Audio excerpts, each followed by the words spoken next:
4 असम के प्रोडक्ट्स हैं, इनको जीआई टैग दिया गया है। और इनके ये कल्चरल जो हेरिटेज है और जो ट्रेडिशनल प्रोडक्ट्स हैं, इनको एक ग्लोबल रिकॉग्निशन मिलेगा इससे। और जो प्रोडक्ट्स जिन्हें की जीआई टैग मिला है, इसमें है शिल्पा, ये असमीज बैम्बू क्राफ्ट है। कार्बी आंगलोंग हैंडलूम है। बीहू पेपा है। और देओरी हैंडलूम प्रोडक्ट्स है। ठीक है, तो ये एक रिकॉग्निशन मिलेगा यहाँ के जो लोकल कलाकार हैं उनको। और इससे जो है ये जो ट्रेडिशनल नॉलेज है उसका प्रिजर्वेशन तो होगा ही, साथ ही साथ एक इकोनॉमिक बूस्ट भी मिलेगा, तो जो एरिया है उसका और डेवलपमेंट होगा। बा बा शिल्पा और असमीज बैम्बू क्राफ्ट एक ट्रेडिशनल क्राफ्ट है। इसमें बैम्बू की इंटीग्रेट वीविंग की जाती है, इससे बुनाई की जाती है। और उससे घरेलू सामान जो है इनको बनाया जाता है, डेकोरेटिव पीसेस बनाए जाते हैं। करबी अंगलोंग हैंडलूम, ये वहां पे करबी कम्युनिटी है, इसका एक ट्रेडिशनल जो वीविंग पैटर्न है उसके अकॉर्डिंग ये बनता है। इसमें नेचुरल कलर का यूज होता है, काफी वाइब्रेंट पैटर्न का यूज होता है इसमें। इसके अलावा बीहू पेपा, ये एक म्यूजिकल इंस्ट्रूमेंट है जो कि बफेलो के हॉर्न से मिलता है, तो ये भी काफी इंपॉर्टेंट रहेगा, इस तरह की चीजें अक्सर पूछ दिए जाते हैं। ठीक है। और ये वहां पे जो बिहू डांस परफॉर्मेंस होता है उसमें इसका यूज किया जाता है। देओरी हैंडलूम प्रोडक्ट्स, ये देओरी ट्राइब का जो हेरिटेज है उसको दर्शाता है। इसमें यूनिक इसका एक तो वीविंग टेक्निक भी अलग होता है, और अलग तरह से मोटिव्स वगैरह का यूज इसमें किया जाता है। तो जीआई टैग जैसे इनको रिसेंटली मिला है तो ये इंपॉर्टेंट रहेगा। जीआई टैग के बारे में पूछा जा सकता है। ये ज्योग्राफिकल इंडिकेशंस होते हैं। ये दर्शाते हैं कि ये जो जो भी प्रोडक्ट है ये एक स्पेसिफिक ज्योग्राफिकल एरिया का है, इसका ओरिजिन है। और इससे इसको एक रेपुटेशन मिलता है, इसका प्रोटेक्शन होता है कि इस तरह के प्रोडक्ट्स कोई और नहीं बना पाएगा, या बनाता है तो उसपे जो है वो कार्रवाई होती है। जैसे कि हमने पिछले साल भी देखा था कि कोल्हापुरी चप्पलों का काफी विवाद हुआ था। इटालियन ब्रांड है, उन्होंने उसका जो है वो पूरा दर्शाया था, तो उसके बाद उसको काफी जो है विरोध भी किया गया था। जैसे इस तरह से ये चीजें जो है इम्पोर्टेंट रहती हैं। और जो जीआई टैग्स हैं, ये वर्ल्ड ट्रेड ऑर्गेनाइजेशन का agreement on trade related aspects of intellectual property rights है, या ट्रिप्स, इससे जो है वो गवर्न होता है। और इसके पहले असम के कुछ और भी प्रोडक्ट्स हैं जिनको पहले जीआई टैग मिला है, जैसे कि मूंगा सिल्क, ये असम का है। असम का टी है। जोहा राइस है। ठीक है, तो ये अनऑथराइज्ड यूज को रोकता है, मार्केटिंग को रोकता है। ठीक है, और इससे जो लोकल प्रोडक्ट्स हैं इनका जो है वो एक बूस्ट आता है, उनको इकोनॉमिक बेनिफिट मिलता है। फिर एएसआई है, इन्होंने आर्कियोलॉजिकल सर्वे ऑफ इंडिया और नेशनल म्यूजियम ऑफ डेनमार्क, इन्होंने एक एमओयू साइन किया है। और इसके तहत ये एक अंडर वाटर आर्कियोलॉजिकल इन्वेस्टिगेशन करेंगे। एक शिप है जिसका नाम है डेनिश शिप है ओरिसन, तो इसका ये जो है वो देखेंगे कि इसमें क्या क्या चीजें हैं, दोनों कंट्रीज के साथ मतलब एक कोलाबोरेशन हुआ है। और इसमें कहा जा रहा है कि ये प्रोजेक्ट से जो है वो पता चल सकेगा कि शिप्स के क्या ओरिजिन है, क्या क्या था। इसका जो मतलब कराईकाल पुडुचेरी में 17 सेंचुरी के आसपास जो है ये इसके टूटे पार्ट्स जो है वो मिले थे। तो दोनों कंट्रीज अब इसको जो है वो स्टडी करेंगे, जैसे इसको नाम को याद रखना। और ओरिसन की बात करें तो ये फर्स्ट डेनिश शिप था जो कि इंडिया पहुंचा था। ठीक है। और इसका एक हिस्टोरिकल सिग्निफिकेंस है। और अ, काफी इम्पोर्टेंट है, तो दोनों कंट्रीज मिलके अब इसका पूरा इन्वेस्टिगेशन का काम करेंगी, देखेंगी कि कैसे कैसे है। बाकी साथ साथ इसके जो चीजें हैं उसको प्रिजर्व करने का काम जो है वो करेंगी। और आर्कियोलॉजी का अंडर वाटर आर्कियोलॉजी विंग है, ये इस्टेब्लिश हुआ था 2001 में। और इसके पहले इन्होंने काफी सारे चीजों का सर्वे वगैरह करवाया है। जैसे कि द्वारिका में, जैसे द्वारिका में हमें पता है कि एक सिटी थी जो पूरी डूब गई थी वहां पे। इसके अलावा महाबलीपुरम में भी इन्होंने पूरा स्टडी वगैरह का काम किया है। इसमें ये एडवांस टेक्नोलॉजी का यूज करते हैं, और अंदर पानी के अंदर जो चीजें हैं उनको स्टडी करने का काम ये करते हैं। फिर रज संक्रांति फेस्टिवल, ये उड़ीसा में मनाया जाता है। ये उड़ीसा का ट्रेडिशनल फेस्टिवल है और काफी उत्साह से मनाते हैं यहाँ पे, जो वहाँ पे रूरल अर्बन एरियाज में सब जगह। और काफी मतलब तो ये नाम ये तो हमारे लिए इम्पोर्टेंट रहेगा ही कि किस स्टेट से ये फेस्टिवल बिलोंग करता है, साथ ही साथ इसका क्या सिग्निफिकेंस है, इसके क्या कल्चरल रूट्स हैं। जो फेस्टिवल है ये वुमेनहुड को ऑनर करने के लिए सेलिब्रेट करते हैं। माना जाता है कि इसमें इसका जो थीम मतलब जो मेन इसका सेंट्रल वो बिलीफ है वो ये है कि एनुअली जो मदर अर्थ है वो मेंस्ट्रुअल साइकिल उनकी होती है। तो इस पीरियड के टाइम इस टाइम पे इनको रेस्ट चाहिए रिजुनवेट करने के लिए। तो इसलिए उड़ीसा में ये फेस्टिवल जो है ये मनाया जाता है। और इसमें ट्रेडिशनल गेम्स वगैरह होते हैं, डेकोरेशन होता है, कम्युनिटी आस में लोग जो है वो काफी इसको सेलिब्रेट करते हैं, न्यू क्लोथ्स पहने जाते हैं, रिचुअल्स होते हैं काफी सारे। ठीक है। और 3 दिन ये चलता है और इसमें काफी सारे जो है वो मदर अर्थ को ऑफरिंग्स वगैरह दी जाती हैं। तो काफी वाइब्रेंट ये एक फेस्टिवल है। तो ये किस स्टेट से रिलेटेड है इसको तो याद ही रखना, फिर क्या है ये इसको जानना चाहिए हमें। इसमें अ, राजा डोली ये स्विंग का भी ट्रेडिशन होता है। और इसमें जो है वो झूला वगैरह लड़कियां जो है वो झूलती हैं। तो जैसे हमें पता है कि हमारे यहाँ तरह तरह के फेस्टिवल हैं, हर जगह का अपना क्या उसका सिग्निफिकेंस है। तो ये एज अ जनरल इंफॉर्मेशन भी हमारे लिए काफी इंपॉर्टेंट रहता है। हर चीज को मतलब नेचर को इंडिया में डिफरेंट कल्चर्स में अलग अलग तरीके से जो है वो पूजा जाता है, सेलिब्रेट किया जाता है। ये है। फिर 9th Mumbai international film festival ये आज से स्टार्ट होगा। और इसमें काफी सारी फिल्म्स को जो है वो इनका स्क्रीनिंग होगा। और इसमें 3 फिल्म्स को दिखाया जाएगा। स्टार्टिंग में एक एनिमेटेड वर्क है, good luck to you all, इसको कॉर्डल बार्कर इन्होंने जो है वो डायरेक्ट किया है। इसके अलावा शॉर्ट फिक्शन है एगा पिटो, ये अरविंद बेलार्मिनो और कायला डैनियल रोमेरो की फिल्म है, डॉक्यूमेंट्री फिल्म है। सारा दोसा की टाइम एंड वाटर, इसको भी जो है दिखाया जाएगा। मुंबई इंटरनेशनल फिल्म फेस्टिवल ये ministry of information and broadcasting उनका फिल्म डिवीजन ऑफ इंडिया है, ये ऑर्गेनाइज करते हैं। और ये काफी पुराना और प्रेस्टिजियस जो है वो फिल्म फेस्टिवल है एशिया का। इसमें ऑल ओवर द वर्ल्ड के जो फिल्म मेकर्स हैं वो अपनी फिल्म्स वगैरह को जो है वो दिखाते हैं, प्रमोट करते हैं। तो ये है। फिर शौर्य धरोहर ये एक्चुअली अभी जो इंडियन आर्मी है उसमें उन्होंने कई सारे अपने जो चीजें हैं पंजाब में उनके बारे में जो है वो पूरा और अवेयरनेस बढ़ाने के लिए कहा कि आए लोग और यहाँ पे विजिट करें। इंडियन आर्मी का वज्र कॉर्प है, इनको जो है वो डिफेंडर्स ऑफ पंजाब भी कहा जाता है। तो इन्होंने कहा है लोगों को अपील की है कि आप बॉर्डर स्टेट में जो है वो जाएं तो एक्सप्लोर करें शौर्य धरोहर। ये इनका है हेरिटेज ऑफ ब्रेवरी। और इसमें जो है ये काफी सारी चीजें हैं, इसमें है गुरुद्वारा सारा Garhi Sahib, Hussainiwala memorial, battle scarred walls of Firozpur fort और असल उत्तर बैटलफील्ड इन खेमकारन टाउन, ये तरन तारन में है। तो पंजाब का एक जो प्राइड है उसको प्रमोट करने के लिए जो है वो इन्होंने मतलब इसको जो है वो प्रमोट कर रहे हैं। गुरुद्वारा सारा गरही साहिब की अगर बात करें तो ये इसमें जो है वो 21 सिख सोल्जर्स थे, 36 रेजिमेंट का ब्रिटिश इंडिया की आर्मी थी ये। और इन्होंने 10,000 अफगानी ट्राइबमैन से जो है वो लड़ाई लड़ी थी और डिफेंड किया था अपनी पोस्ट को सारा गरही वजीरिस्तान में 12 सितंबर 1897 को। तो ये जो बैटल है ये अपनी तरह का एक अनपैरेलल जो है वो बैटल माना जाता है, जो मिलिट्री का इतिहास रहा है। और इसमें सिर्फ 21 सोल्जर्स थे, उन्होंने एक्स्ट्रा ऑर्डिनरी ब्रेवरी दिखाई थी और अपने पोस्ट को जो है वो डिफेंड किया था और अपना जो जगह है उसको नहीं छोड़ा था। फिर सबको जो है वो आफ्टर डेथ जो है वो इनको इंडियन ऑर्डर ऑफ मेरिट दिया गया था, जो उस टाइम का हाईएस्ट गैलेंट्री अवार्ड जो है वो माना जाता था। तो ये काफी पुराना है, आजादी के पहले का ब्रिटिशर्स के टाइम का ये वॉर जो है ये है।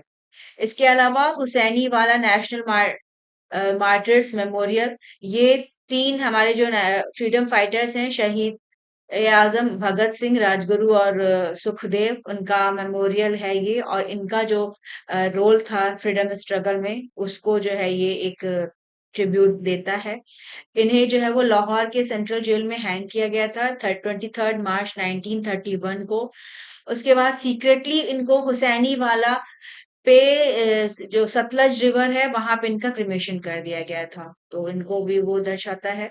इसके अलावा फिरोजपुर पोर्ट है, इसका भी अपना एक रिमार्केबल हिस्ट्री रहा है। 19th सेंचुरी मिलिट्री आर्किटेक्चर है ये सिख एम्पायर का, और इसमें भी जो है वो काफी जो है वो करेज जो है वो दिखाया है, रेजिस्टेंस दिया है। जो first war of Indian independence रहा 1857 का, उसमें। इसके अलावा असाल उत्तर बैटलफील्ड है खेमकारन सेक्टर में, और यहाँ पे जो इंडियन सोल्जर्स हैं इन्होंने 1965 का जो इंडिया पाकिस्तान वॉर हुआ था उसमें पाकिस्तानी टैंक्स को जो है वो मार गिराया था, जो कि लार्जेस्ट टैंक माना जाता है वॉर हिस्ट्री का। तो इसके लिए जो है वो है, तो इसी के लिए यहाँ पे जो भी मेमोरियल और म्यूजियम सब बना है, इंडियन आर्मी और Indian national trust for art and culture heritage joint initiative है। और ये इनका एम है कि इसको प्रिजर्व किया जाए और जो इसको दिखाया जाए, जो रीजन का जो पूरा मिलिट्री हेरिटेज है उसको। तो जैसे कि ये चीजें जो है ये भी इम्पोर्टेंट रहेंगी। फिर अभी उत्तराखंड में एक कम्युनिटी है, रुंग कम्युनिटी। तो जैसे कम्युनिटी का नाम दे दिया, ये कैस कहाँ से रिलेटेड, ये तो इम्पोर्टेंट रहेगा ही। और यहाँ पे अभी थोड़ा सा विवाद हुआ है। ये जो रुंग कम्युनिटी है, ये उत्तराखंड की व्यांस वैली में रहती है। तो व्यांस वैली और रुंग कम्युनिटी दोनों उत्तराखंड से रिलेटेड है। तो यहाँ पे इन्होंने रिफ्यूज किया है। यहाँ पे शिवलिंग का इंस्टॉलेशन कर रहे थे ये 3 टन के, और नंदी का ओम पर्वत पे के सामने। उन्होंने कहा है कि हम नेचर वर्शिपर हैं, तो हम जो है वो आर्टिफिशियल स्ट्रक्चर्स को नहीं बनने देंगे अपने लैंड पे। तो इसको लेके वहां पे विवाद अभी थोड़ा सा है। और ये जो मूर्ति है इसको आदि कैलाश ये ट्रस्ट है, ये मिलके जो है वो बना रहे हैं कि सनातन धर्म को प्रमोट करने के लिए, स्प्रेड करने के लिए। तो इसके तहत इन्होंने कहा है कि हम इसको इंस्टॉल करेंगे। ठीक है, तो इसी को लेके इनका है, तो इन्होंने कहा है कि हम ये नहीं लगने देंगे क्योंकि हम नेचर को वर्शिप करते हैं। और ये काफी सदियों से जो है वो रहते चले आ रहे हैं। ये इंडिजिनस कम्युनिटी है। ये बॉर्डर वैली ऑफ धारचूला है पिथौरागढ़ डिस्ट्रिक्ट में, वहां पे ये लोग रहते हैं। और ये अपने डिस्टिंक्ट कल्चरल ट्रेडिशन के लिए जाने जाते हैं। बेसिकली ये नेचर को ही जो है वर्शिप करते हैं। ओम पर्वत ये उत्तराखंड में है, काफी इसको पवित्र माना जाता है। और ये हिंदू सिंबल ओम की तरह का जो है वो है। तो इसको लेके इन पे मतलब जो है इनका है। फिर कल अभी न्यूज आई थी कि जो एनसीईआरटी है, इन्होंने जैसे कि हम सबने पढ़ा है एनसीईआरटी की बुक्स में, डांसिंग गर्ल ऑफ मोहनजोदाड़ो। तो इनका 4500 ईयर ओल्ड ब्रॉन्ज आर्टिफैक्ट था। और इसको जो है ये दिल्ली के नेशनल म्यूजियम में है। ये रिप्रेजेंट करता है ये कि किस तरह का रिफाइंड कल्चर था जो हड़प्पन सिविलाइजेशन था, कितना सोफेस्टिकेटेड था, क्या क्या उसमें वो चीजें थी।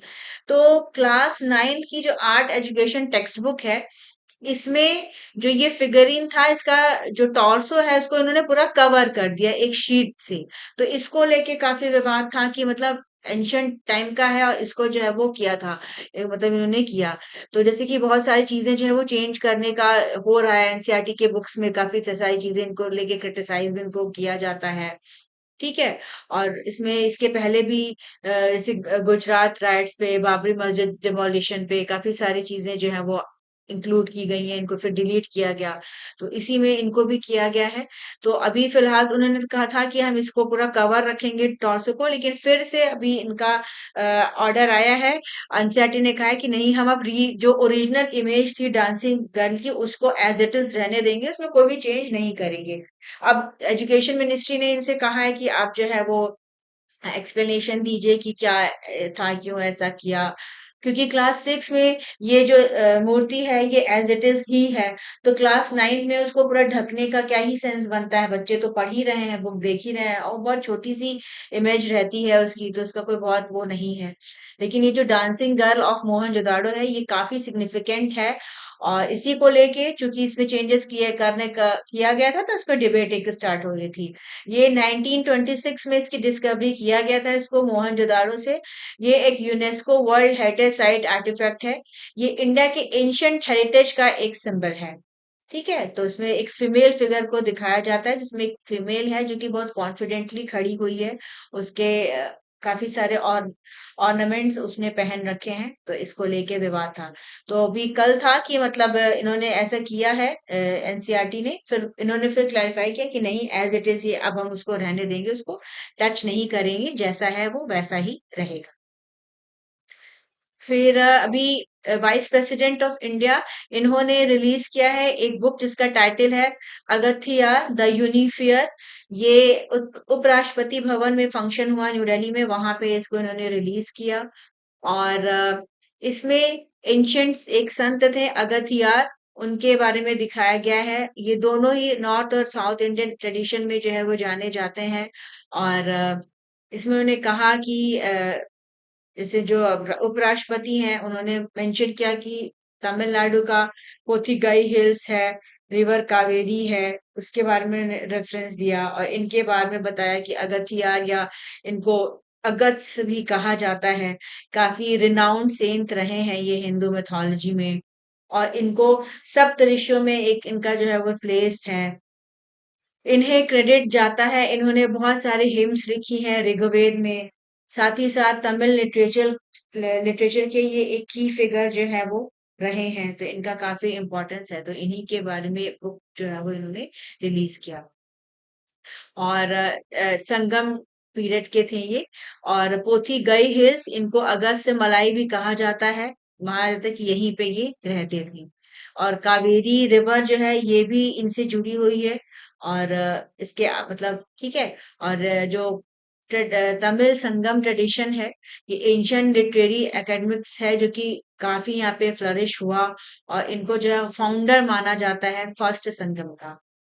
इसके अलावा अगी अगाथीश्वरर टेम्पल, ये शिवा टेम्पल है जो कि वहां पे है तमिलनाडु में। तो इन सब चीजों के बारे में इन्होंने बताया। और ये जो बुक है, ये है अगथियार द यूनिफायर। तो इसमें सारी जो भी चीजें थी, जो द्रविडियन सिस्टम है, जो आर्यन कल्चरल स्टीम्स, उनके बारे में इसको पूरा जो है वो बताया गया है। फिर यूनाइटेड यूनाइटेड किंगडम, इन्होंने 16 इयर्स से कम के जो बच्चे हैं, जो टीनेजर्स हैं, उनको जो है वो बैन कर दिया है कि ये जो है वो high risk social media platform को एक्सेस नहीं कर सकेंगे।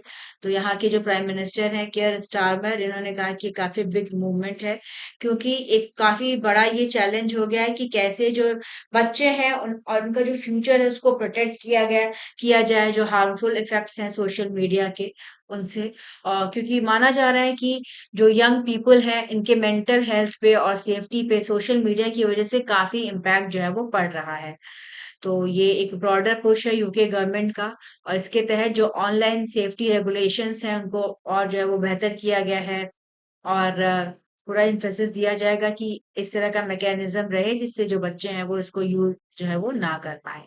और इसके पहले और भी कंट्रीज हैं जैसे कि ऑस्ट्रेलिया है, इसके अलावा भी अभी कनाडा है, इन लोग यहाँ पे भी जो है वो बैन कर दिया गया है, क्योंकि इनकी वजह से काफी इम्पैक्ट जो है वो देखने को मिल रहा है यंग जो लोग हैं इनके ऊपर। फिर तेलंगाना गवर्नमेंट, इन्होंने अभी लॉन्च किया है अपना ब्रेकफास्ट एंड मिल्क स्कीम। ये स्टूडेंट्स हैं जो हैदराबाद में, उनके लिए। इसमें 29 लाख स्टूडेंट्स को कवर किया जाएगा फ्रॉम क्लास 1 to 12, जो भी गवर्नमेंट स्कूल्स हैं स्टेट में उनके। और इसके लिए इन्होंने 740 करोड़ का जो है वो रुपए का एलोकेशन जो है वो किया गया है। तो ब्रेकफास्ट एंड मिल्क स्कीम, ये इनका ब्रॉडर एक एफर्ट है कि कैसे जो चाइल्ड का वह है उसमें उसके वेलफेयर पे काम किया जाए। और ये कॉम्प्लीमेंट करेगा जो हमारी मिड डे मील स्कीम या पीएम पोषण है सेंट्रल गवर्नमेंट स्कीम के अंतर्गत उसको, ताकि जो प्रॉपर न्यूट्रिशियस फूड जो है वो प्रोवाइड किया जा सके बच्चों को। फिर सीरम इंस्टीट्यूट ऑफ इंडिया, इनका एक इंडिजिनसली डेवलप्ड एचपीवी वैक्सीन है सर्वावैक। और माना जा रहा है कि 2027 के बाद से इसको जो है वो नेशनल वैक्सीनेशन प्रोग्राम में इंक्लूड किया जाएगा। और सर्वावैक ये 2 डोज वैक्सीन थी ओरिजिनली। और इसकी वजह से इसको जो है वो अभी लॉन्च नहीं किया गया था, लेकिन अभी इसके सिंगल डोज वर्जन का जो है वो ट्रायल चल रहा है। और माना जा रहा है कि नेक्स्ट ईयर तक इसको जो है वो वैक्सीनाइजेशन प्रोग्राम में इंक्लूड कर लिया जाएगा। जैसे कि हमें पता है, अभी कुछ दिनों पहले जो हेल्थ मिनिस्ट्री है, इन्होंने एक एचपीवी वैक्सीनेशन कैंपेन स्टार्ट किया है इसी साल 2026 में। इसके तहत जो 14 इयर्स तक की जो गर्ल्स हैं, उनको गार्डासिल का वैक्सीन जो है वो प्रोवाइड किया जाएगा, क्योंकि अ, जो सर्वाइकल कैंसर है उसकी वजह से काफी इंडिया में जो वुमेन है वो प्रभावित होती हैं, गर्ल्स। ठीक है, ये fourth common most common cancer है ये ग्लोबली, और इंडिया में 1/5 जो ग्लोबल बर्डन है वो इससे की वजह से होता है। और माना जाता है कि एचपीवी वैक्सीन जो है वो काफी इफेक्टिव होती है, और 14 साल के पहले अगर इसको लगाया जाए तो इसको जो है वो प्रिवेंट किया जा सकता है। तो इसकी वजह से जो गवर्नमेंट है, इन्होंने इसको एक वैक्सीनेशन का जो कैंपेन है उसको स्टार्ट कर दिया गया है। अभी जो सफिशिएंट वैक्सीन है इसकी गावी के तहत जो है वो हमें मिली है, इसके 2.6 करोड़ डोजेज हैं। बट माना जा रहा है कि आगे आने वाले टाइम में जो है वो कमी पड़ सकती है, तो इसके देखते हुए इंडिजिनसली जो है वो वैक्सीन को डेवलप किया गया है। और इसमें अब जब जब ये वैक्सीन आ जाएगी सर्वावैक, तो इसको भी फिर जो है वो इसको लगाना स्टार्ट किया जाएगा। ठीक है, तो दोनों वैक्सीन्स के नेम जो है वो इम्पोर्टेंट रहेंगे कि किससे रिलेटेड है, ये है। फिर अभी गवर्नमेंट का चूंकि 12 इयर्स जो है वो कंप्लीट हुआ है, तो इसमें जो भी डिफरेंट डिफरेंट इनकी स्कीम्स हैं, जो मिशंस हैं, उनके बारे में पूरा डिटेल में निकला है। तो जैसे जल जीवन मिशन के बारे में बताया गया कि इसका क्या प्रोग्रेस रहा, क्या इसका इम्पैक्ट पड़ा है। जल जीवन मिशन लॉन्च हुआ 2019 में, और इसका गोल है हर घर जल, मतलब हर घर तक टैप वाटर जो है वो पहुंचाया जाए। रैपिड एक्सपेंशन हो रहा है जो रूरल पाइप्ड वाटर एक्सेस है उसका। और इसके में बताया गया है कि जब इसका लॉन्च हुआ था तो 16.72% रूरल हाउस होल्ड के पास जो है वो टैप वाटर कनेक्शन थे, और अभी 2026 में जून 2026 तक 15.86 करोड़ जो हाउस होल्ड्स हैं यहाँ पे क्लीन पाइप्ड एक्सेस जो वाटर है वो पहुंच गया है। तो काफी ट्रांसफॉर्मेशन हुआ है इस मिशन के थ्रू। 9 करोड़ वुमेन, इनको जो एक डेली इनका जो काम था कि इनको वाटर ले आने के लिए काफी दूर दूर तक जाना पड़ता था, तो उससे जो है वो बेहतर हुआ है, टाइम सेव होगा, हेल्थ इंप्रूव मिल होगी। 1.81 लाख विलेजेस, इनको जो है सर्टिफिकेट मिल गया है हर घर जल का, ग्राम सभा के द्वारा। तो ये दर्शाता है कि एक यूनिवर्सल एक्सेसिबिलिटी हुई है। ठीक है, तो ये है इसमें। फिर इसके अलावा स्वच्छ भारत मिशन, इसका क्या-क्या अचीवमेंट रहा 14 टू 26 में। स्वच्छ भारत मिशन ग्रामीण ये लॉन्च हुआ 2014 में। इसका एम था कि टॉयलेट्स को प्रोवाइड करना to all rural household, ताकि विलेजेस में जो है वो डिग्निफाइड तरीके से हाइजीन जो है वो पहुंचाया जा सके, हाइजीन को बेहतर किया जा सके, सैनिटेशन की सुविधा प्रोवाइड की जा सके। सैनिटेशन कवरेज में काफी इंक्रीज हुआ है, 39% था 2014 में, और ये 2019 में बढ़ के 100% हुआ है, तो ये काफी ट्रांसफॉर्मेशन हुआ है। जून 26 तक 12.14 करोड़ हाउस होल्ड के पास टॉयलेट्स है। इसके अलावा 2.76 लाख कम्युनिटी सैनिटरी कॉम्प्लेक्सेस हैं, और इनको रूरल मिशन के तहत जो है वो क्लियर किया गया है। 5.6 लाख विलेजेस, इनको डिक्लेयर किया जा चुका है ओडीएफ प्लस। और इसके अलावा 5.34 लाख विलेजेस में अरेंजमेंट हो गया है सॉलिड वेस्ट मैनेजमेंट का, कि कैसे जो वेस्ट है उसको मैनेज किया जाए। इसके अलावा स्वच्छ भारत मिशन अर्बन है, ये भी 2014 में लॉन्च हुआ था।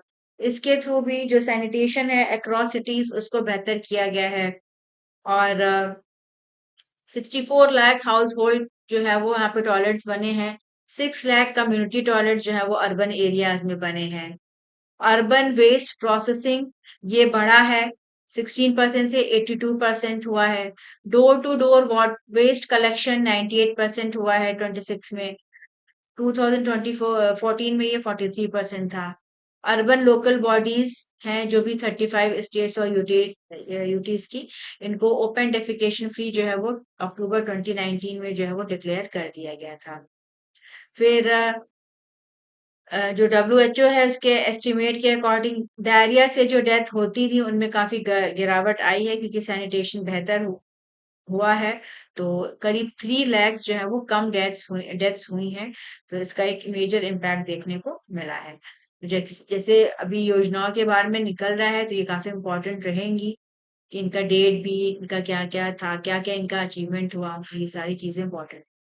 स्वच्छ भारत मिशन को प्रधानमंत्री नरेंद्र मोदी इन्होंने 2 अक्टूबर 2014 को लॉन्च किया था, जब महात्मा गांधी की बर्थ एनिवर्सरी होती है। और इसका एम था कि ओपन डेफिकेशन फ्री करना कंट्री को बाय 2019। साथ ही साथ इसको फिर दो कंपोनेंट्स में डिवाइड किया गया, रूरल और अर्बन। फिर इसका भी फेज 2 है, चल रहा था, जो कि 20 से 26 तक चला। और इसमें जो लिक्विड और सॉलिड वेस्ट मैनेजमेंट सिस्टम है उसको और बेहतर करने पे पूरा वर्क जो है वो चल रहा है। फिर इसी के साथ प्रधानमंत्री आवास योजना अर्बन है। ये लॉन्च हुआ था 2015 में। इसका एम था टू प्रोवाइड पक्का houses to every eligible urban household. इसका जो पर्टिकुलर टारगेट थे वो economically weaker section, lower income group, middle income group थे, जितने भी अर्बन एरियाज हैं इंडिया में वहां। फिर इसके बाद पीएमएवाई या प्रधानमंत्री आवास योजना अर्बन 2.0 ये 2024 में लॉन्च किया गया। और इसमें जो है वो फाइनेंशियल असिस्टेंस प्रोवाइड किया जाता है अप टू 2.5 लाख, ठीक है, under beneficiary led construction vertical. और इसमें जो फीमेल फैमिली मेंबर होती है वो ओनर होती है या कौन ओनर रहती है। और जब से ये योजना चली है तब से 1.25 करोड़ हाउसेस को जो है वो सैंक्शन किया गया है। मोर देन 98 लाख हाउसेस इनको कंप्लीट हो चुके हैं। काफी इसमें इंक्रीज देखने को मिला है जो पुरानी स्कीम्स हैं उनके कंपैरिजन। इसके अलावा प्रधानमंत्री आवास योजना ग्रामीण है। ये लॉन्च हुई थी 2016 में। इसमें जो रूरल एरियाज हैं, जो हिली एरियाज हैं, जो डिफिकल्ट टेरेन रीजन्स हैं, वहां पे कंस्ट्रक्शन के लिए 1.20 लाख पर हाउस का जो है वो फाइनेंशियल असिस्टेंस प्रोवाइड किया जाता है। 2016 से 26 तक के बीच में 3.98 करोड़ हाउसेस को जो है वो रजिस्टर किया गया फॉर कंस्ट्रक्शन। और 3.91 करोड़ जो है उनको सैंक्शन किया जा चुका है। 3.0 करोड़ हाउसेस का जो है वो कंप्लीशन हो चुका है। तो ये काफी एक, इससे जो है वो हाउसेस का कंस्ट्रक्शन हो रहा है। इसके अलावा Atal mission for rejuvenation and urban transformation AMRUT, ये लॉन्च हुआ था 2015 में। और ये बेसिक सर्विस गैप को जो है वो अर्बन सेंटर्स में कवर करती है। फेज 1 में 500 सिटीज को इसमें कवर किया गया, जिसमें कि water supply, sewer, green space, transport पे ध्यान दिया गया। फिर इसको एक्सपेंड किया गया 2.0, इसका लॉन्च हुआ 2021 में, अक्टूबर 2021 में। इसके तहत 4800 स्टैट्यूटरी टाउन्स को जो है वो टारगेट किया गया। और इसके लिए जो है वो काफी जो है वो एक अमाउंट का जो है वो आउटले रखा गया, लगभग 2.99 लाख करोड़ का।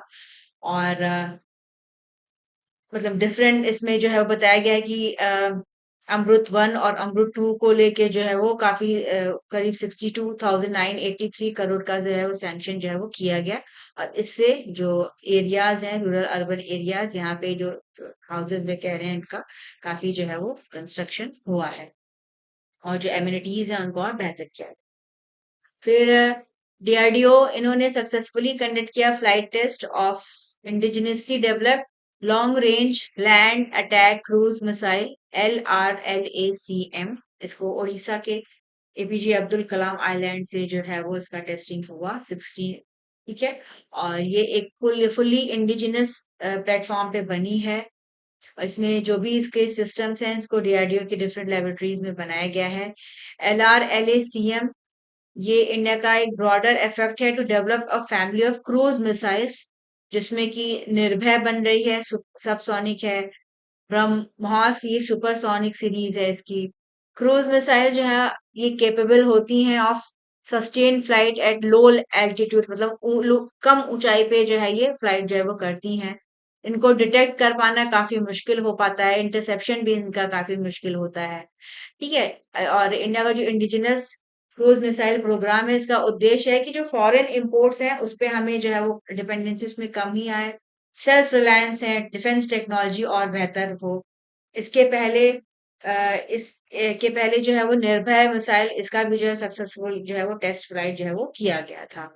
तो ये इम्पोर्टेंट रहेगा ये। फिर ड्रोन का क्या रिवॉल्यूशन हुआ है, मॉडर्न जो वॉरफेयर है, जो अभी युद्ध चल रहे हैं, जैसे कि हमारा अभी रशिया यूक्रेन वॉर जो है वो 2022 से चल रहा है। तो ड्रोन्स ने इसमें काफी एक इफेक्टिव रोल प्ले किया है। यूक्रेन और रशिया दोनों की तरफ से ड्रोन्स का यूज किया गया है। यूक्रेन ने ज्यादा टेक्नोलॉजी का यूज किया है ड्रोन्स का। इसके अलावा इजराइल हिजबुल्ला वॉर में भी ड्रोन का यूज बढ़ा है। ईरान यूएस का जो वॉर चला है इसमें भी काफी जो है वो इनका यूज जो है वो रहा है।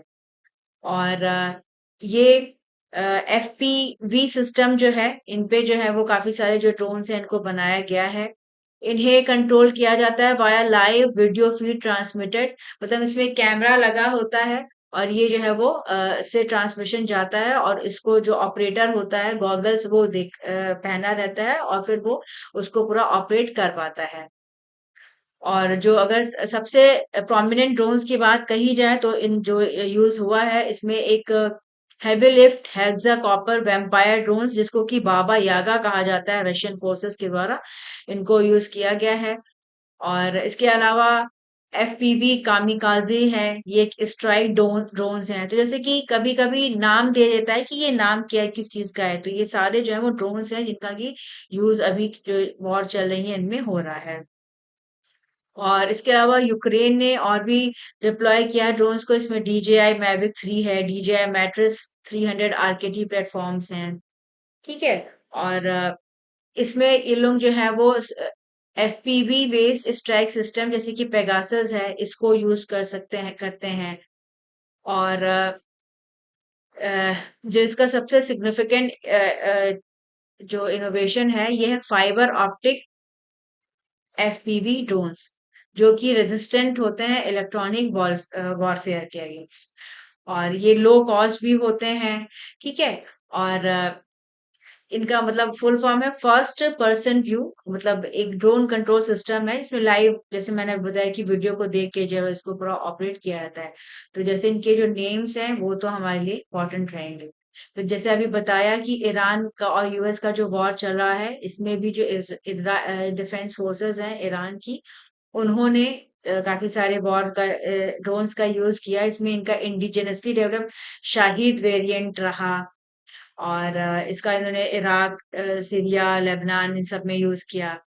और इसराइल वॉर की बात करें तो इसराइल और जो लेबनान है इनके बीच में जो वॉर है इसमें काफी सारे आयरन ड्रोन रेडर इसका यूज किया। ये एआई इनेबल्ड ड्रोन है। ठीक है। तो मतलब ये कहा जा रहा है कि जो ड्रोन्स हैं इन्होंने जो मॉडर्न वॉरफेयर है उसको पूरा का पूरा ट्रांसफॉर्म कर दिया किया है। और ये तो सस्ते भी होते हैं, इजीली इनको डिप्लॉय भी किया जा सकता है। साथ ज्यादातर कंट्रीज जो है वो इसको अडॉप्ट कर रही हैं। जो ट्रेडिशनल हमारे मिलिट्री इक्विपमेंट्स हैं उनसे ये काफी बेहतर तरीके से काम कर पाते हैं इजीली, और इससे जो एनिमी है उसको काफी डिस्ट्रक्शन भी जो है वो किया हो जाता है। मतलब अब ये एक जस्ट वेपन ना रह के ये मॉडर्न वॉर का एक पूरा इंफ्रास्ट्रक्चर बन गए हैं जिनको हर कंट्रीज पे काम करें कि ज्यादा से ज्यादा ड्रोन को अपना जो है वो बेहतर किया जा सके, जो भी अपने मिलिट्री नीड्स के लिए। तो ये इम्पोर्टेंट रहेगा। फिर अभी यूनियन गवर्नमेंट इन्होंने वार्निंग इशू किया है। उन्होंने कहा है कि पोटेंशियल जो है वो रफ ड्रोन अटैक जो है वो हो सकते हैं इंडिया के जो वाइटल इंस्टॉलेशंस हैं बॉर्डर पे। और तो इन्होंने जो सिक्योरिटी एजेंसीज हैं इनको कहा है कि आप जो अपना प्रोग्राम है उसको और बेहतर करिए, टेक्नोलॉजी को और बेहतर करिए, ताकि जो कंट्री के क्रिटिकल असेट्स हैं उनको सेफगार्ड जो है वो किया जा सके, पर्टिकुलरली जो लैंड और सी बॉर्डर्स के पास में है वहां पे। और इसमें कहा है कि जो ड्रोन है इनकी वजह से जो vital assets and vital installations हैं बॉर्डर के आसपास उन पे जो है वो इफेक्ट खतरा है। तो अर्जेंटली नीड इसमें कहा गया है कि हमें जो है एंटी ड्रोन सिस्टम को पूरा इंस्टॉल करना होगा। और मिनिस्ट्री ऑफ होम अफेयर्स इन्होंने जो है वो पहले एक anti rough drone technology committee बनाई है बॉर्डर सिक्योरिटी फोर्स के अंतर्गत। और ये पूरा इवेल्युएट कर रहे हैं कि कैसे जो न्यू टेक्नोलॉजी सिस्टम है इसको ले आया जाए, पूरा लगाया जाए, ताकि इन केस ऑफ वॉर या जैसे कॉन्फ्लिक्ट जो चल रहा है उसमें जो है वो इसको यूज जो है वो प्रॉपर तरीके से किया जा सके। इंडिया में भी जो भी हमारे वाइटल इंस्टॉलेशन है उनको प्रोटेक्ट करने के लिए पूरा एंटी ड्रोन सिस्टम को बनाया जा रहा है। फिर इंडिया का एलएनजी टैंकर है दिशा, इसने स्टेट ऑफ हॉर्मुज को जो है वो क्रॉस किया है। और अभी यूनाइटेड स्टेट्स और ईरान के बीच में पीस डील अनाउंस हो गया है। तो दिशा फर्स्ट इंडियन मर्चेंट वेसल बन गया है, जो कि अभी 2 मंथ्स के बाद जो है वो आएगा। और ये जो शिप है, ये एक माल्टा फ्लैग शिप था, जो कि पर्सियन गल्फ में जो है वो स्टैंडर्ड था, खड़ा था 3 मंथ से वॉर की वजह से। और ये कतारी एलएनजी को जो है वो इंपोर्ट कर रहा है इंडिया के लिए। ये इंडिया का लार्जेस्ट एलएनजी इंपोर्टर है, ठीक है। और सक्सेसफुली जो है ये पास हो गया है। तो अभी चूंकि डील हो गई है यूनाइटेड स्टेट्स और ईरान के बीच में, तो जो स्ट्रेट ऑफ हॉर्मुज है, जो कि एक वाइटल मैरीटाइम चोक पॉइंट है, यहाँ से दुनिया का मेजर जो ऑयल है और जो एलएनजी है ये पास होता है। तो माना जा रहा है कि कंडीशन बेहतर होगी। G7 समिट भी स्टार्ट हो गई है। तो जो भी वर्ल्ड लीडर्स हैं, इन्होंने एक खुशी जताई है कि स्ट्रेट ऑफ हॉर्मुज के रीओपन होने के बाद से जो करंट क्राइसिस है उसमें कमी आएगी और चीजें बेहतर होंगी। फिर मेघालय में जो road transport and highways minister हैं, इन्होंने काफी सारे नेशनल हाईवेज का जो है वो प्रोजेक्ट का जो है वो इनॉग्रेशन किया है। इसमें कहा गया है कि 3,214 करोड़ का टोटल इन्वेस्टमेंट आएगा। कई सारे प्रोजेक्ट हैं इसमें। तूरा बाईपास है, ये NH127B NH217 पे बन रहा है। धुबरी फुलबारी ब्रिज टू सेला सिम्बू कॉगले सेक्शन, ये बन रहा है NH127B पे। फिर फिनुलसा बाईपास बन रहा है NH 206 पे। बाकी और प्रोजेक्ट्स का जो है वो इनॉग्रेशन किया जा रहा है, मतलब इसमें अपग्रेडेशन किया जा रहा है। ये जो प्रोजेक्ट है, इसका एम है कि जो वेस्ट गारो हिल्स है उनका जो कनेक्टिविटी है उसको और बेहतर किया जाए। और पेनिनसुला टाउन है, इसको डीकंजेस्ट किया जाए, ट्रेवल को बेहतर किया जा सके दाउकी तक। जो नॉर्थ ईस्ट रीजन है, यहाँ पे जो रोड ट्रांसपोर्ट नेटवर्क है उसको बेहतर करने के लिए ये सारी चीजें जो है। तो जैसे हाईवेज का कभी कभी ये भी पूछ देता है कि कौन से कहाँ से जो है वो पास हो रहा है। कुछ कुछ जो मेजर रूट्स होते हैं उनको हमें लर्न करना पड़ता है, ठीक है। फिर union ministry for new and renewable energy, इन्होंने लॉन्च किया wind turbine supply chain management portal. और ग्लोबल विंड डे 2026 कल था ये, तो इसी मौके पे उन्होंने किया। और नेशनल कॉन्फ्रेंस हुआ इसका गोवा में। ये इंडिया का पहला डेडिकेटेड डिजिटल प्लेटफॉर्म है। और ये जो विंड एनर्जी सप्लाई चेन है, इनको पूरा स्ट्रीमलाइन करने का काम करेगा। इसको जॉइंटली बनाया गया है by ministry of new and renewable energy और Indian wind turbine manufacturers association. इसका एम है ट्रांसपेरेंसी को बेहतर करना, फैसिलिटेट करना, डोमेस्टिक सप्लायर्स को डेटा सिक्योरिटी को और बेहतर करना। इस मौके पे इन्होंने बताया कि गवर्नमेंट का विजन है कि इंडिया सेल्फ रिलायंट हो, हमारा जो डोमेस्टिक विंड एनर्जी सिस्टम है वो और बेहतर हो। इंडिया ने 2025-26 में रिकॉर्ड ग्रोथ जो है वो रहा है। 6.1 गीगावाट का विंड पावर कैपेसिटी जो है वो रहा है, तो ये भी इम्पोर्टेंट रहेगा। और हमारा टारगेट है कि 2030 तक हम 140 गीगावाट जो है वो अपना प्रोडक्शन जो है वो कर रहे हैं। तो यही पोर्टल बना है WT मारुत पोर्टल, ठीक है। तो जो भी प्रॉब्लम्स होती हैं वो इनको टैकल करने का काम करेगा। इंडिया का जो विंड एनर्जी है इसका काफी पोटेंशियल है। और गुजरात, तमिलनाडु, महाराष्ट्र के कर्नाटका, यहाँ पे जो है वो इंस्टॉलेशन जो है वो काफी सारे लगे हैं। ग्लोबल विंड एनर्जी काउंसिल, इसमें जो इंडिया है इसका 4th रैंक है after China, US and Germany. और गवर्नमेंट की तरफ से प्रोडक्शन लिंक इंसेंटिव भी प्रोवाइड किए जाते हैं जो विंड एनर्जी के कंपोनेंट्स है इनको इनके लिए, ताकि इन्वेस्टमेंट्स जो हैं उनको और अट्रैक्ट किया जाए और हमारी जो टोटल कैपेसिटी है वो और बेहतर हो सके। साथ ही साथ न्यू जॉब्स भी क्रिएट हों और सिस्टम को बेहतर तरीके से मेंटेन किया जा सके। फिर नोएडा इंटरनेशनल एयरपोर्ट है, इसका कमर्शियल ऑपरेशन जो है वो स्टार्ट हो गया। नोएडा इंटरनेशनल एयरपोर्ट जेवर में ये बना है। और ये एक काफी माइलस्टोन है इंडिया का जो सिविल एविएशन सेक्टर है इसमें। इस एयरपोर्ट को बनाया गया है, ये 1.2 करोड़ पैसेंजर्स को एनुअली हैंडल करेगा अपने पहले फेज में, फिर बाद में इसकी कैपेसिटी को बढ़ा के 7 करोड़ पैसेंजर जो है वो एनुअली कर दिया जाएगा। और नोएडा इंटरनेशनल एयरपोर्ट, इसको Yamuna international airport private limited, ये एक सब्सिडियरी है जूरिक एयरपोर्ट इंटरनेशनल एजी का, इसके द्वारा डेवलप किया गया है। ये इंडिया का पहला एयरपोर्ट है जो कि public private partnership model in NCR जो है वो बना है, ये आफ्टर दिल्ली का जो इंदिरा गांधी एयरपोर्ट है उसके बाद से। ये जो प्रोजेक्ट है ये 2018 में इसको अप्रूवल हुआ था। उसके बाद से कोविड और लैंड एक्विजिशन में काफी सारे डिलेज हुए, इसकी वजह से इसको पूरा बनने में काफी जो है वो टाइम लग गया। माना जा रहा है कि इससे रीजन में जॉब अपॉर्चुनिटीज बढ़ेंगी। अभी आगे आने वाले टाइम में जेवर एरोस्पेस पार्क बनेगा, साथ ही साथ यहाँ पे एक फिल्म सिटी भी प्रपोज्ड है। और ये जो एयरपोर्ट है, ये यमुना एक्सप्रेसवे के पास है जो कि कनेक्ट करता है आगरा को डिफरेंट पार्ट्स ऑफ यूपी से। तो माना जा रहा है कि इससे जो एरिया है, जो रीजन है, उसका और बेहतर ग्रोथ होएगी।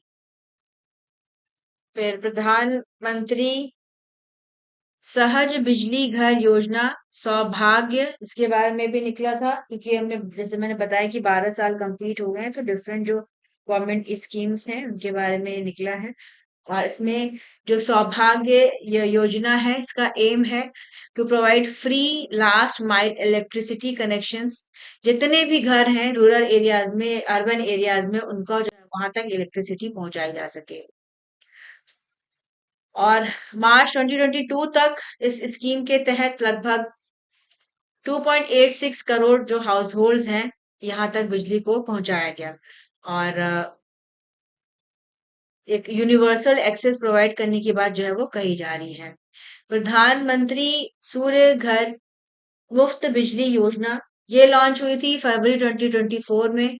इसके तहत जो भी हर हर घर को एक तरह से पावर प्रोड्यूसर जो है वो बनाया जा रहा है।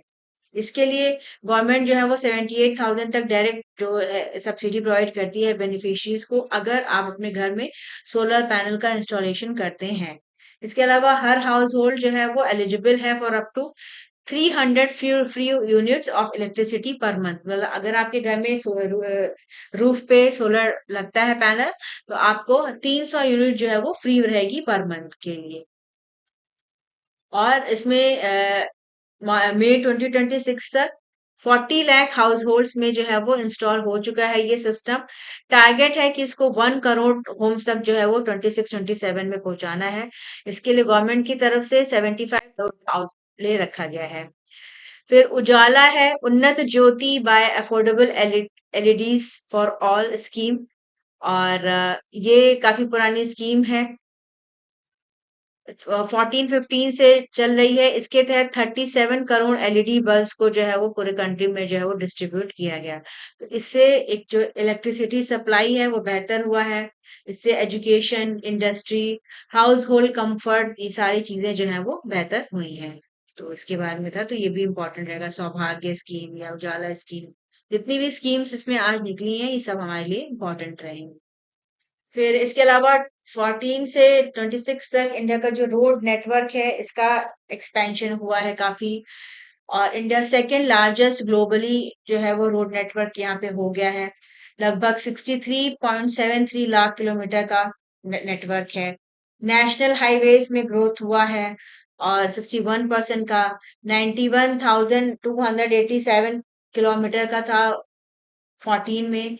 और मार्च 26 में ये बढ़कर 1,46,572 किलोमीटर का नेटवर्क जो है वो बन चुका है।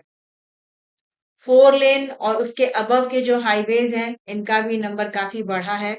और इसके अलावा हाई स्पीड कॉरिडोर्स और एक्सप्रेसवे ऑपरेशनल हुए हैं, जिनसे जो ट्रेवल टाइम है इसमें रिडक्शन आया है, कंजेशन कम हुआ है। भारत माला प्रोजेक्ट है, इसके तहत 22,590 किलोमीटर्स का जो रोड है, इसका काम कंप्लीट हो चुका है बाय मार्च 2026। जो की प्रोजेक्ट्स हैं इसमें जी मोर सोनमर्ग टनल है, ये बना, इससे लद्दाख का एक्सेस जो है वो बेहतर हुआ। सुदर्शन सेतु, इससे ये ओखा को कनेक्ट करता है विद भेट द्वारका से। मैत्री सेतु बना, 2021 में इसने लिंक किया त्रिपुरा को बांग्लादेश से।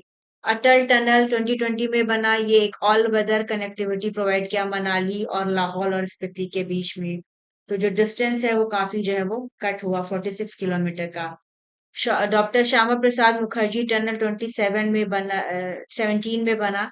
इसमें जो जम्मू श्रीनगर ट्रेवल टाइम है उसमें 2 घंटे का और कमी आई।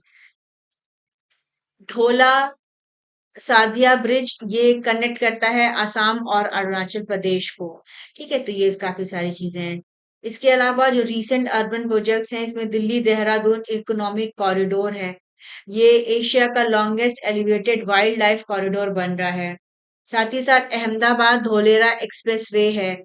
Bridge over river Ganga NH 31 Bihar में बन रहा है। अर्बन एक्सटेंशन रोड 2 ये दिल्ली में बन रहा है। दिल्ली में ही द्वारका एक्सप्रेसवे बन रहा है पूरा। प्रधानमंत्री ग्राम सड़क योजना है। ठीक है, इसके तहत जो रूरल एरियाज है वहां पे कनेक्टिविटी को और बेहतर किया गया। और उसके लिए काफी जो बजट सपोर्ट है इसको प्रोवाइड किया गया। अभी 26-27 में 19,000 करोड़ का जो है बजटरी सपोर्ट प्रोवाइड किया गया है, जिसके तहत रूरल एरियाज में जो है वो सड़कों का निर्माण हो रहा है। अभी तक 99.6% जो एलिजिबल हैबिटेशन है इनको कनेक्ट कर दिया गया है। रोड्स का कंप्लीशन का काम जो है वो हो गया है। नंबर ऑफ ब्रिजेस ये बढ़ के 484 से 10,293 जो है वो हो गए हैं इस पूरे पीरियड में। और इसके अलावा जो ओवरऑल बजट है रोड ट्रांसपोर्ट और हाईवेज के लिए इसको 10 टाइम्स जो है वो इंक्रीज इसमें हुआ है। तो रोड नेटवर्क का काफी रैपिड एक्सपेंशन हुआ है और चीजें जो है वो बेहतर। इसके अलावा रेलवेज का भी काफी ट्रांसफॉर्मेशन हुआ है। रेलवे को इंडिया का लाइफलाइन कहा जाता है। और ये एक स्पीड कंफर्ट सेफ्टी नेटवर्क पूरा प्रोवाइड करता है। इलेक्ट्रिफिकेशन हुआ है रेलवे नेटवर्क का। और ये 99.6% हो गया है मार्च 2026 तक। 69,873 किलोमीटर्स का जो रूट है ये पूरा जो है वो इसको इलेक्ट्रिफिकेशन किया गया है, जिससे फॉसिल फ्यूल पे जो रिलायंस था वो खत्म हुआ है। Indigenous automatic train protection system या कवच है, इसको डिप्लॉय किया गया है 3,103 रूट्स पर। इसके अभी और वर्क इस पे चल रहा है, जिससे कि जो एक्सीडेंट्स वगैरह हैं इनको जो है वो इसमें काफी कमी आई है। और जो बजटरी एलोकेशन है रेलवेज के लिए उसको इंक्रीज किया गया है। 2026-27 में जो बजट एलोकेशन रहा ये 2.78 लाख करोड़ का है। कई सारी indigenously design semi high speed trains को जो है वो चलाया जा रहा है। वंदे भारत इसमें एक प्रमुख है। ये लॉन्च हुई थी 15 फरवरी 2019 को। अभी मार्च 26 तक 162 सर्विसेज जो है वो ऑपरेशनल हैं ऑल ओवर इंडिया। और इससे 3.98 करोड़ पैसेंजर्स जो है वो ट्रेवल करते हैं। और पिछले साल के कंपैरिजन में इसमें 34% का इंक्रीज हुआ है।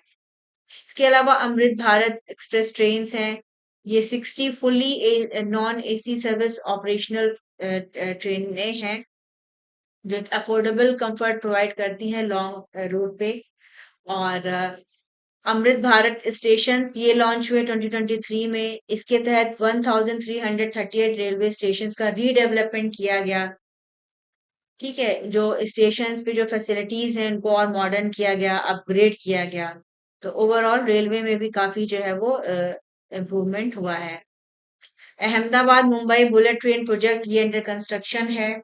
और इसका सूरत बिलीमोरा सेक्शन ये कंप्लीशन का काम इसका हो चुका है। ये 508 किलोमीटर का कॉरिडोर है। और यहाँ पे 320 किलोमीटर पर आर की स्पीड से जो है वो ट्रेनें जो है बुलेट ट्रेनें जो है वो चल सकेंगी। और इसके अलावा 7 एडिशनल बुलेट ट्रेन कॉरिडोर्स का अनाउंसमेंट किया गया 26-27 के बजट में। जो मेजर सिटीज हैं इसमें मुंबई पुणे, पुणे हैदराबाद, हैदराबाद बेंगलुरु, हैदराबाद चेन्नई, चेन्नई बेंगलुरु, दिल्ली वाराणसी और वाराणसी सिलीगुड़ी, इनके लिए जो है वो बुलेट ट्रेन जो है वो चलेंगी। मेट्रो रेल का भी एक्सपेंशन हुआ है। और मेट्रो रेल 5 सिटीज में थी, उसका एक्सपेंशन हो गया अभी 26 सिटीज में जो है वो हो गया है। India globally third largest metro network है अभी। और डेली जो राइडरशिप है उसमें भी काफी इंक्रीज देखने को मिला है। इसके अलावा कोलकाता का पहला अंडर वाटर मेट्रो टनल ये हुगली रिवर के नीचे है। ये लॉन्च हुआ 2024 में। कोची वाटर मेट्रो सर्विस, इससे 10 जो आइलैंड्स हैं इनको कनेक्ट किया जाता है विद इलेक्ट्रिक हाइब्रिड बोट्स। तो ये सारी चीजें जो है वो हुई हैं। नमो भारत ट्रेन है, ये Delhi Meerut regional rapid transit system का एक पार्ट है। ये 2023 में ऑपरेशन मतलब शुरू हुआ और फुली ऑपरेशनल हुआ अभी फरवरी 26 में। ये एक 160 किलोमीटर पर आवर के स्पीड से जो है वो चलता है इसमें, और ये वर्ल्ड का पहला European train control system level 2 है। इसमें जो है वो हाइब्रिड लेवल 3 सिग्नल का यूज किया जाता है, एलटीई रेडियो बैकबोन का यूज किया जाता है।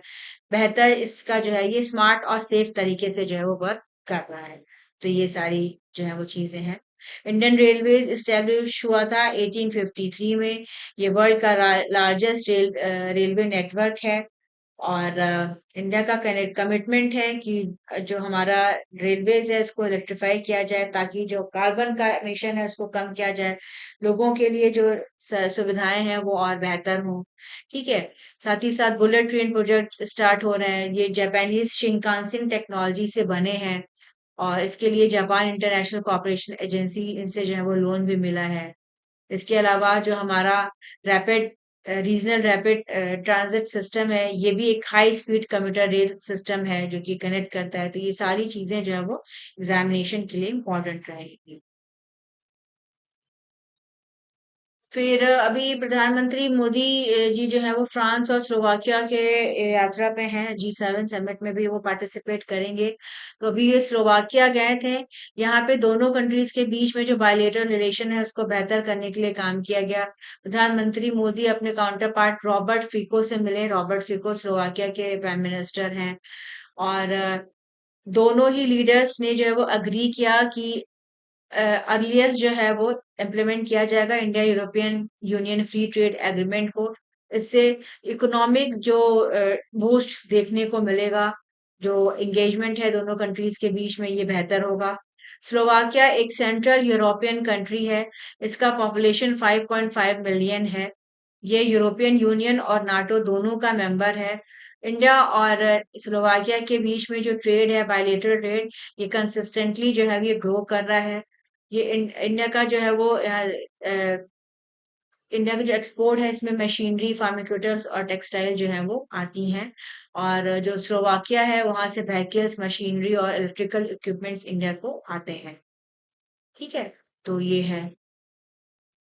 और प्रधानमंत्री मोदी जो है वो पहले प्राइम मिनिस्टर हैं जो कि अभी स्लोवाकिया के यात्रा पे गए हैं। और इनकी यात्रा के दौरान प्रधानमंत्री को स्लोवाकिया का हाईएस्ट स्टेट ऑनर दिया गया, जो कि है the order of the white double cross first class. तो इस पे प्रधानमंत्री ने अपना ग्रेटिट्यूड एक्सप्रेस किया वहां के गवर्नमेंट को। और order of the white double cross ये स्टेब्लिश हुआ था 1994 में। ये टिपिकली अवार्ड किया जाता है स्पेशल ओकेजन्स पे to recognise exceptional contributions to the development of friendly relations between Slovakia और जो अदर कंट्रीज हैं उनके बीच में रिलेशंस को बेहतर करने के लिए इसको दिया जाता है। और ये प्रधानमंत्री मोदी कुछ ऐसे नॉन यूरोपियन लीडर्स में हैं जिनको ये अवार्ड जो है वो मिला है।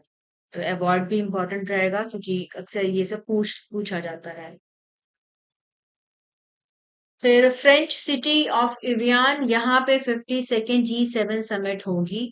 और ये एक जो मीटिंग है एक काफी सिग्निफिकेंट रहेगी, क्योंकि अभी एक पॉजिटिव डेवलपमेंट हुआ है और यूएस और ईरान के बीच में डील जो है वो फाइनलाइज हो गई है, जिससे 107 डेज से जो वॉर चला आ रहा था वो बंद हुआ है। और जो स्ट्रेट ऑफ हॉर्मुज है ये रीओपन हुआ है, ताकि जो ग्लोबल ऑयल सप्लाईज हैं इनके ट्रांसपोर्टेशन में कोई प्रॉब्लम नहीं आएगी। G7 कंट्रीज के जो लीडर्स हैं इसमें पार्टिसिपेट करेंगे। इसमें फ्रांस, यूके, जर्मनी, इटली है और यूएस है। G7 के अलावा और जापान है। इसके अलावा और भी कंट्रीज को इसमें इनवाइट किया गया है, जिसमें कि India, Brazil, south Korea, Kenya और इजिप्ट हैं। ये एज अ पार्टनर कंट्रीज जो है वो इनको इनवाइट किया गया है। एडिशनली इसमें यूक्रेन, कतर, यूनाइटेड अरब अमीरात इनको भी इनवाइट किया गया है। और G7 समिट एक एनुअल मीटिंग है। इसमें जो मोस्ट एडवांस्ड इकोनॉमीज हैं, इनके जो लीडर्स हैं, ये पार्टिसिपेट करते हैं। ओरिजिनली ये फॉर्म हुआ था 1975 में एस G6। ठीक है, तो 52nd एडिशन जो है वो फ्रांस में हो रहा है। और इसके पहले फ्रांस ने 2019 में G7 को बियारिट्ज में जो है वो होस्ट किया था। फिर अभी यूएस ईरान का जो डील फाइनल हुआ है, तो यूएस प्रेसिडेंट डोनाल्ड ट्रंप हैं, इन्होंने अनाउंस किया कि जो डील है इसको 19 जून 26 को स्विट्जरलैंड में जो है वो साइन किया जाएगा। और ये जो एग्रीमेंट है इसमें एक 60 डे का विंडो है। और इसमें जो यूएस और ईरान है ये निगोशिएशन करेंगे ओवर जो ईरान का न्यूक्लियर इन्वेस्टमेंट प्रोग्राम है इसके ऊपर। साथ ही साथ कैसे जो हाईली इनरिच्ड यूरेनियम है इसको डिस्पोज किया जा सके। ईरान का सुप्रीम नेशनल सिक्योरिटी काउंसिल है, इन्होंने कंफर्म किया है कि वॉर जो भी है वो उसको अभी एंड है हर फ्रंट पे, इंक्लूडिंग लेबनान। और ये एक परमानेंट जो है वो स्टार्टिंग है। जब अब इन्होंने कह दिया कि अभी फिलहाल वॉर नहीं होगी। इसको एक ट्रम्प ने एक ग्रेट डील जो है वो कहा है। दोनों के बीच जो वॉर कॉन्फ्लिक्ट है ये 28 फरवरी को स्टार्ट हुआ। इसमें यूएस और इसराइल ने ईरान पे अटैक स्टार्ट किया। और यहाँ की जो टॉप लीडर्स थे उनमें काफी लोग मारे गए। इसमें अयतुल्ला अली खamenei थे। अभी फिलहाल मोस्तफा खamenei ये जो है वो इन्होंने वहाँ के सुप्रीम लीडर का जो पद है उसको एज्यूम कर लिया है। ठीक है, तो माना जा रहा है कि ये डील जो है वो काफी सिग्निफिकेंट है। और जो लंबे टाइम से जो हॉस्टिलिटी चल रही थी जिसकी वजह से ऑल ओवर वर्ल्ड एक क्राइसिस था, तो वो भी एक तरह से एंड होगा। फिर इंडिया और इंडिया के प्रधानमंत्री जो है वो फ्रांस की यात्रा पे गए हैं। तो यहाँ पे इन्होंने जो है वो भारत इनोवेट एडिशन 2026 इसमें जो है वो पार्टिसिपेट किया। और ये फ्रांस के पैलेस दिस एक्सपोजिशंस डी नाइस फ्रांस में जो है वो चल रहा है। ये इनिशिएटिव जो है गवर्नमेंट ऑफ इंडिया का है, इसको मिनिस्ट्री ऑफ एजुकेशन जो है वो इम्प्लीमेंट कर रहा है। ये एक प्रीमियर प्लेटफॉर्म है जिसमें कि इनोवेशन लेड पार्टनरशिप को जो है बढ़ावा दिया जाता है। इंडिया के जो डीप टेक इनोवेटर्स हैं और जो ग्लोबल स्टेक होल्डर्स हैं उसमें पार्टिसिपेट कर रहे हैं। ठीक है, तो एक इंडिया का एक इनिशिएटिव है ब्रॉडर, जिसके तहत इंडिया अपने आप को ग्लोबल हब के तौर पे जो है वो चाहता है कि हमारा पोजीशन हो इनोवेशन और टेक्नोलॉजी में। और ये इंडिया का जो एनईपी पॉलिसी है 2020 उसके ही से अलाइन है। ठीक है, तो दोनों कंट्रीज के बीच में पार्टनरशिप भी बढ़ेगी, साथ ही साथ और जो सेक्टर्स हैं जिसमें कि स्पेस टेक्नोलॉजी, सेमीकंडक्टर, बायोटेक्नोलॉजी, इन सब पे भी वर्क जो है ये। तो यही था आज का सारा करंट अफेयर्स। आप चैनल जो हमसे ज्यादा से ज्यादा जुड़िए, चैनल को लाइक करिए, सब्सक्राइब करिए।